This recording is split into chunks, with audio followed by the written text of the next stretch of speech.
nga ci histoire sainte ki dul tardé wasifa du tardé xadaratul jumaa mu yor zikr bi di ko def xam nga li ko yàlla di neexale bu fi jógee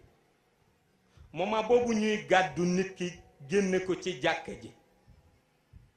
di ko yóbbu ca armeel ya pour denc ko riiru zikr bi mu daan tudd ak làmmiñam ci monde shahada lan koy dégtal comme benn rajo bu muy dégg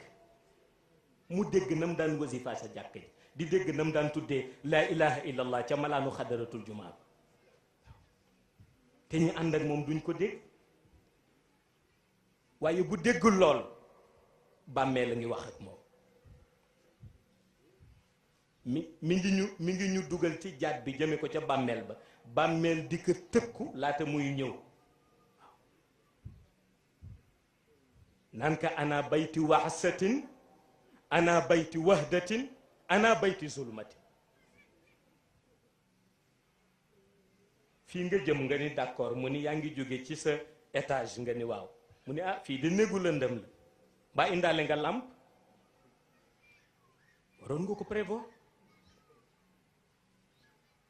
nga ko prévoir fii nga jëm wéttaliku woon nga loolu ci monde shahada nga ni waaw mu ni fii de néegu wéetaay la ndax am nga fi ku la wéttali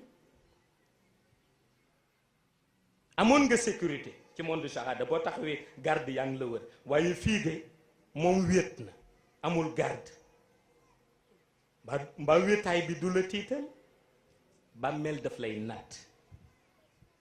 te xam nga ci lan la lay natte mooy ndax sa jëf ci monde shahada mot na ci yow mot bu tolloo nga mën fa am wéttal mën fa wéttaliku mën fa am lumière Cheikh Tijani ni benn solution la loolu am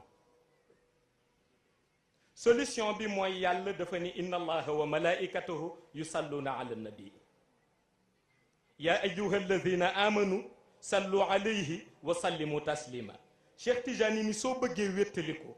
ci bàmmeel amee fa lumière lenn rek la zikr salatul fatiha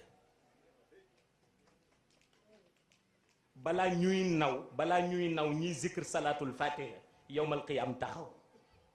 koo ci xool da ngay gis jëwam mel ni projecteur